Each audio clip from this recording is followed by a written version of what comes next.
బేసిక్‌గా మనం స్ట్రక్చరల్ పార్ట్‌లో మనం మాక్సిమం యూజ్ చేసే గ్రేడ్ వచ్చేసరికి M20 అండ్ M25 అండ్ ఈ 2 గ్రేడ్స్‌లో మనం M25కే ఎక్కువ ప్రిఫర్ చేస్తాం. అలాగే ఈ రేషియోస్ మనం కాలిక్యులేషన్ అనేది పర్ఫెక్ట్‌గా మనం చేసుకోకపోతే అది మనకి ఈ స్లాబ్స్‌లో గానీ, వాటిలో మనకి క్రాక్స్ అనేవి గానీ, కొన్ని రోజులు ఒక 10 ఇయర్స్ తర్వాత మనకి స్లాబ్స్ విరిగిపోవడం గానీ, ఇయన్నీ ఎక్కడ జరుగుతుందంటే మెయిన్ మాక్సిమం ఈ మిక్సింగ్‌లోనే మాక్సిమం ప్రాబ్లమ్. మిక్సింగ్ అనేది మన దగ్గరుండి పర్ఫెక్ట్‌గా కాలిక్యులేషన్స్ ఆల్రెడీ ఒక లోడ్ మనం రెడీగా చేపించుకొని దాని విధంగా మనకి వాళ్ళు కంటిన్యూ చేయాలి. వాళ్ళ ఇష్ట ప్రకారం వాళ్ళేయడం వర్కర్స్‌ని.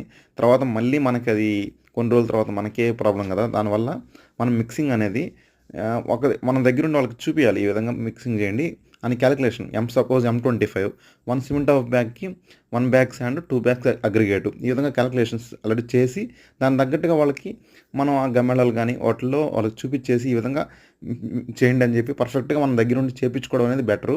ఎందుకంటే ఫ్యూచర్‌లో మనమే కదా ప్రాబ్లమ్ పడతాం కాబట్టి మనం ఈ మిక్సింగ్ దగ్గర కొంచెం కేర్‌ఫుల్‌గా ఉండడం బెటర్. Thank you friends.